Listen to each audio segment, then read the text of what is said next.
થઈ જાઓ એકલા ચૈતરભાઈ આવે દાહોદમાં ને આપણે ભેગા થવાનું લડવાનું નહીં, મહીસાગરમાં ચૈતરભાઈ આવે, જિગ્નેશભાઈ આવે, અનંતભાઈ આવે, લડવાનું નહીં.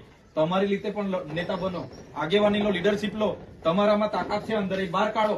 હા, જ્યાં જરૂર છે ત્યાં ચોક્કસ બોલાવો, પણ અમે બી અમારા બી ભૂત જેવા કામ છે. તમે બોલાવો ત્યારે અમે ડાંગમાં હોઈએ, તમે બોલાવો ત્યારે અમે ગાંધીનગર હોઈએ, ક્યારેક અમે દિલ્હી હોઈએ, કોઈ ટાવર પર ચડે ત્યારે બોલાવે તો પંજાબ હોઈએ. સાચી વાત છે કે ખોટી વાત?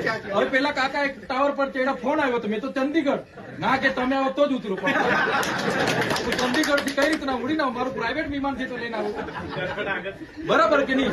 એટલે મેં કીધું ભાઈ લડો, ચૈતરભાઈ આવીને લડી લેશે, અમારા ભાગનું નથી. તમારા ભાગની લડાઈ કે હું કઈ અલાઉદ્દીન નો ચિરાગ નથી કે તમને બધાને પહોંચી વળું. તમારા ભાગની લડાઈ કોઈ માતાજી બાતાજી કે ભગવાન કોઈ લડવા આવવાનું નથી ભાઈ. એ મગજમાં બાંધી લેજો.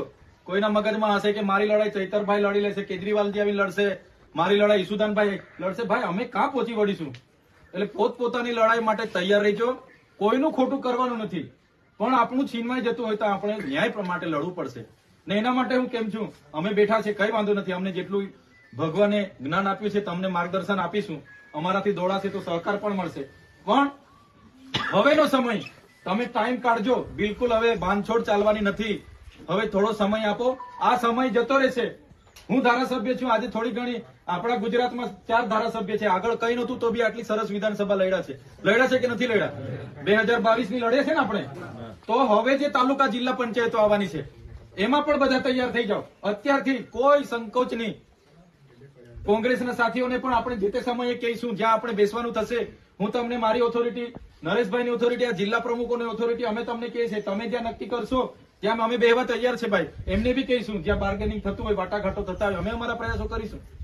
જ્યાં થતું હોય ત્યાં, એમાં કોઈ ચિંતા કરવાની જરૂર નથી. પણ તમે તૈયાર થઈ જાઓ.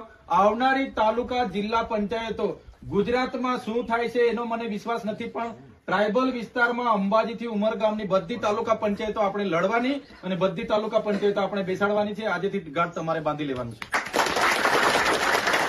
સાંજે મીટિંગો રાખો, અમને બોલાવો. મહિનામાં 15 દાડે એક જિલ્લાનો કાર્યક્રમ અમને ઘડીને આપો તમે, અમે આવીશું.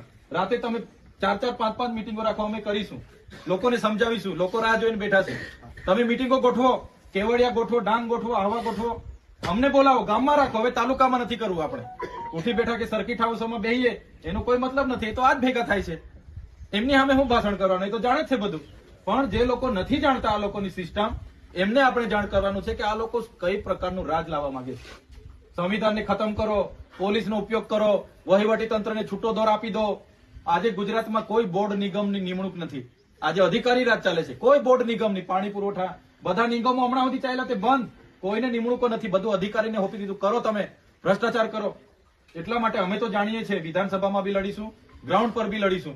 પણ તમને બધાને વિનંતી છે, તમે પણ નેતા બનો. તમારી માનસિકતા હવે ખુલ્લી કરો. આટલી રાષ્ટ્રીય પાર્ટી છે, એના કાર્યકારી પ્રમુખ છું હું. આ બધા પ્રમુખો બેઠા છે ને, બધા તમે બધા ક્રાંતિકારી લોકો છે. બાકી તો ચેકડેમ બનાવવા વાળા, કોન્ટ્રાક્ટ બનાવવા વાળા તો બધા પડેલા જ છે. એ બધા ભાજપમાં જ હશે. જેને દારૂ વેચવાનો હશે, જેને જુગારના આંકડા ધંધા ચલાવવાના હશે, જેને માટીનું કૌભાંડ કરવાનું હશે, જેને હાઈવે ટેન્ડર ભરવાના હશે, જેને બ્રિજ, જેને આરસીસી રોડ ખાઈ જવાના છે, બધા ભાજપમાં બેઠા જ છે. પણ આપણે તો લોકોના કામ માટે લડવાનું છે, બરાબર છે? એટલે આવનારા દિવસોમાં લડત બહુ લાંબી ચાલવાની છે ભાઈ. આવી મુવમેન્ટો કાયમ થશે.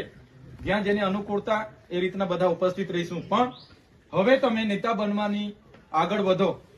જેને જ્યાં તક મળે ત્યાં, સરપંચમાં મળે, તાલુકા જિલ્લામાં મળે, નગરપાલિકામાં મળે કે 2027માં ધારાસભ્યમાં તક મળે, એમાં લડો અને બધા નેતા બનો. અને જ્યાં સુધી આપણે રાજ સત્તામાં નહીં આવીશું ત્યાં સુધી આપણો કોઈ મેળ પડવાનો નથી. આજે હું રાજ સત્તામાં છું, ધારાસભ્યમાં છું, ત્યારે આજે મારા ઘરે તમે આટલા લોકો આવ્યા છો. કાલે તમારામાંથી બીજા 10 ધારાસભ્ય બનશે તો આપણું સંગઠન ઓર મજબૂત થશે. તો આવનારી તાલુકા જિલ્લા અને આવનારી નગરપાલિકા, આવનારી ગ્રામ પંચાયત અને આવનારી વિધાનસભામાં આજેથી ગાઢ બાંધી લો કે ભાઈ મારે આ તાલુકા સીટ લડવી છે ને જીતવી છે, વાર્તા પૂરી. આ મારી જિલ્લા સીટ લડી લેવી છે ને જીતવી છે, વાર્તા પૂરી. મારે 2027ની વિધાનસભા લડવી છે. એટલે ગાઢ બાંધીને ઉતરી જાવ આજેથી મેદાનમાં. અમે તમારી સાથે છે. જય આદિવાસી જિંદાબાદ, ઉલ ગુલાલ જિંદાબાદ.